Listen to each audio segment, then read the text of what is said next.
Coming up, a walk-off grand slam provides plenty of fireworks for the night in baseball. This is Locked On Now MLB.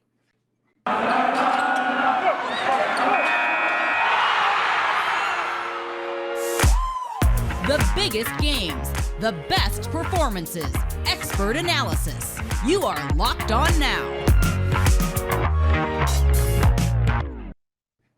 Welcome in. You're listening to Locked On Now MLB, local experts weighing in on the biggest stories in baseball. I'm your host, Kainani Stevens. Thank you for making Locked On Now your first listen every single weekday. We've got all of your MLB hosts here to recap the action for you from yesterday. We're going to start out with Josh Donaldson playing hero for the Yankees in extra innings in our biggest game. The biggest game. Donaldson stepped up to the plate in the 10th with the Yankees down 3 and 3 runners on base. Then he ended the game with one swing. Locked On Yankees goes over how New York got to the point that they needed a walk-off grand slam to beat Tampa Bay. This is Stacey Gotsoulias of Locked On Yankees, and miracle of all miracles, the Yankees not only won a baseball game, they scored 8 runs. It wasn't an easy 8 runs to score, and it took them 10 innings to do it. And it actually took them one swing of the bat to go from 4 to 8 in the bottom of the 10th, thanks to Josh Donaldson hitting a walk-off grand slam. Let's just say it. Both the Rays and the Yankees pitching staff did not have a good time in the 10th inning. Aroldis Chapman coughed up 3 runs. Jalen Beeks gave up the walk-off home run to Josh Donaldson. The Yankees salvage the final game of the series against the Rays. They still lose the series, but at least they win this game, and they didn't screw up in extra innings. We will have a recap of this and a preview of the Blue Jays series, which begins Thursday night. Yanks are playing the Blue Jays for 4 games. Whew, this is going to be a tough stretch. If you thought the past few weeks were tough for the Yankees, just wait. Craig Kembrel blew a save for the Los Angeles Dodgers on Tuesday, but then made up for it by closing out the Milwaukee Brewers on Wednesday night. Locked On Dodgers said he always had faith in the LA closer. Not sure if it was Dance with the One That Brought You or Hair of the Dog That Bit You, but one way or the other, Craig Kembrel got the save tonight. What's up? It's Jeff from Locked On Dodgers. The Dodgers beat the Brewers 2-1.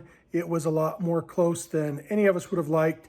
And it ended with another 1-run save opportunity for Craig Kembrel. This time, for the first time in 5 such opportunities, he got the job done, got the save. A little bit of drama, but not too bad. Got 3 outs before he allowed a run, which is what we were looking for. Tony Gonsolin pitched 7 great innings, allowed no runs.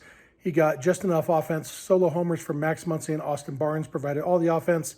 Caleb Ferguson allowed his first run of the season in the 8th inning. And it was a close, hard-fought game, but the Dodgers came out on top. Now they will go in a morning game tomorrow to go for the series victory against Corbin Burns, the Brewers ace. So their work is cut out for them, but this was a fun game, lots to talk about. So be sure to check out Locked On Dodgers first thing in the morning like you do every day. Make us your first listen to hear all about what a great closer Craig Kembrel is and how we always believed in him. The Seattle Mariners belted 4 home runs as they beat the Angels for the 3rd straight game on Wednesday night. Locked On Mariners and Locked On Angels explain how Seattle held the LA offense off just enough to take the sweep. Break out the brooms, baby. This is Ty Gonzalez, host of the Locked On Mariners podcast here. The Mariners defeat the Angels by a score of 11-7 on Wednesday to complete a 3-game sweep down in Anaheim and go up to 11 games over 500 for the first time this season, just a couple months removed from being 10 games under 500 at one point. That feels like an eternity ago. And the story today for the Mariners was the offense. Offense. It was spectacular, and it needed to be because the Mariners pitching staff gave up 7 runs in this game. But every time it felt like the Angels were starting to claw their way back into this game, Mariners offense was able to pull away and get some clutch, key insurance runs. Jesse Winker, Eugenio Suarez, and Cal Raleigh all go deep. Raleigh goes deep twice and tacks on some insurance in the top of the 9th with a 2-run Beef Boy bomb.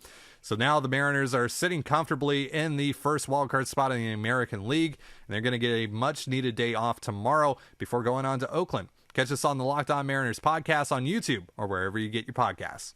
What do you get when your pitching gives up 4 home runs at a day game at Angel Stadium? You take an 11-7 loss against the Seattle Mariners. What's going on, everybody? It's John from Locked On Angels.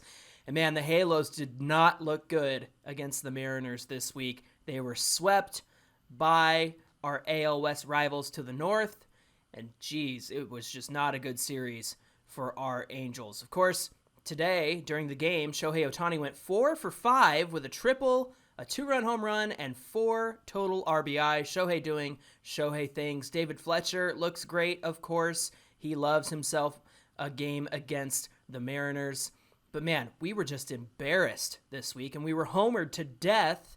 And if that hadn't happened, if they had not given up so many home runs, they would have been in this game because they got 7 runs in this game. And that's usually enough for the Halos to walk away with a win. But unfortunately, Mike Myers gave up 3, Jaime Barria gave up 1, and it just put this game out of reach. Hey, we get Mike Trout back this weekend, and he can't get back soon enough as the Angels head to Detroit to take on the Tigers. Mike and I are going to break this game down for you, get you ready for the weekend, and we hope to see you there on Locked On Angels on YouTube or wherever you get your podcasts.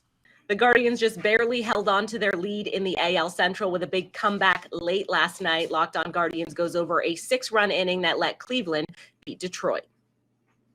Cleveland snatches the proverbial victory from the jaws of defeat. I wasn't feeling good. We just saw that lead keep getting bigger and bigger. And then Cleveland, they were making a comeback, but with 2 outs in the 9th, did you really expect them to score 5 more runs? I certainly did not. But the guys came through. The guys that have been coming through all year, except for Jimenez, who actually was 2 of the 3 outs in that inning, came through big. You're just sitting back and watching this team that could have been left for dead just continue to perform. And this is why, having a lineup full of contact hitters can be advantageous. Because eventually you have that chance where, everything's going to get strung together and the luck plays in your favor instead of against you. And again, it is a fun team. Get on board with the Guardians. Make sure to check out Locked On Guardians for even more discussion of maybe the most fun young team in baseball. Coming up, a pinch hitter became the hero for the Diamondbacks, and the Blue Jays unload on the Orioles bullpen. This is Locked On Now MLB. Today's edition of Locked On Now is brought to you by Built Bar, the best tasting protein bars on the market, and that is because they are made with 100% real chocolate. They come in dozens of different flavors, including their newest one, Cookie Dough Chunk Puff.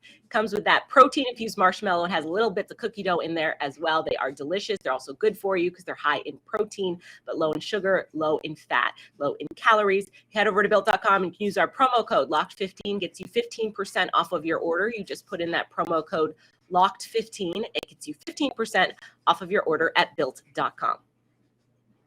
Welcome back to Locked On Now MLB. I'm Kainani Stevens. Thank you for making Locked On Now your first listen every single weekday. The Diamondbacks trailed all game last night before deciding to send Jake McCarthy to the plate, where he put on Wednesday's best performance. The best performance. Hold up. That loss snapped a 5-game Giants winning streak, also brought San Francisco back down to earth in the playoff race as well. Locked On Giants tells us what's next for a San Fran team, still holding on to that last big hope of getting a wild card spot. The Giants showed their warts tonight as they lose a heartbreaker to the Arizona Diamondbacks at a time when really they can't afford to be losing games like this. Ben Kaspick with the Locked On Giants podcast. What I mean by that is that they have their ace, Carlos Rodon, on the mound. He pitched great. You're matched up against an inferior pitcher for the Arizona Diamondbacks in Zach Davies, someone they should really be able to score some runs against, and they only got a couple of runs in the game.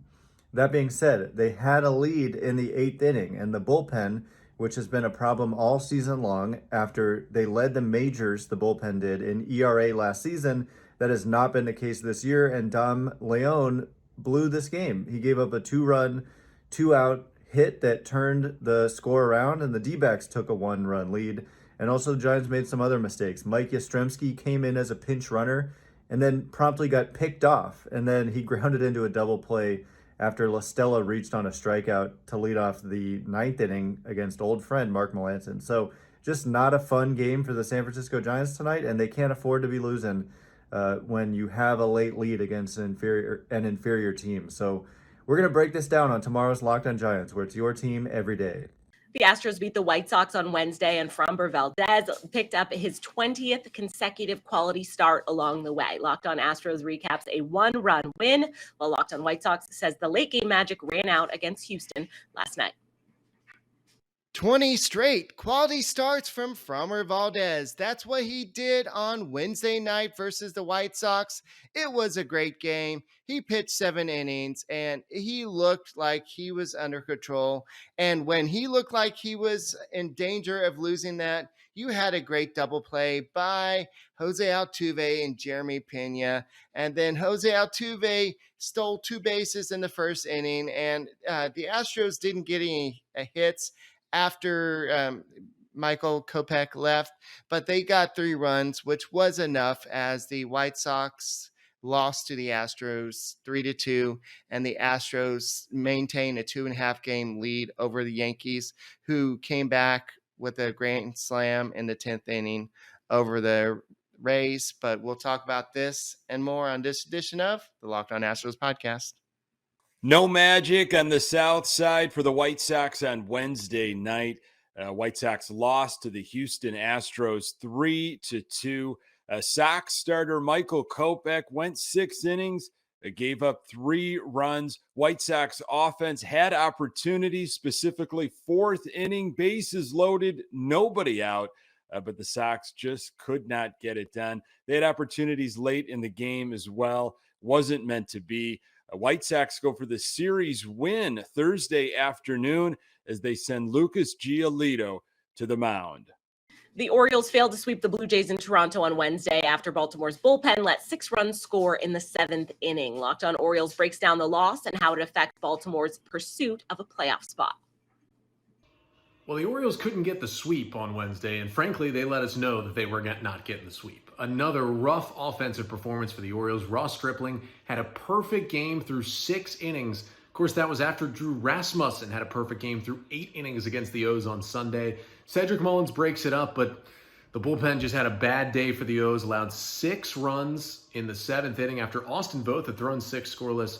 And the Orioles lose it 6-1 to the Blue Jays. Still win the series, but drop back to a 1.5 games out of the final spot in the AL wildcard race. Now, for the Orioles, just a really bad day offensively, and it's kind of another point on the argument of Gunnar Henderson and Kyle Stowers should be up in the big leagues right now, but they are not, and the Orioles play on. At the end of the day, they still got the series, so if they can win a couple more series here coming up, but I'll recap all the action from Wednesday coming up on Thursday's episode of the Locked On Orioles podcast.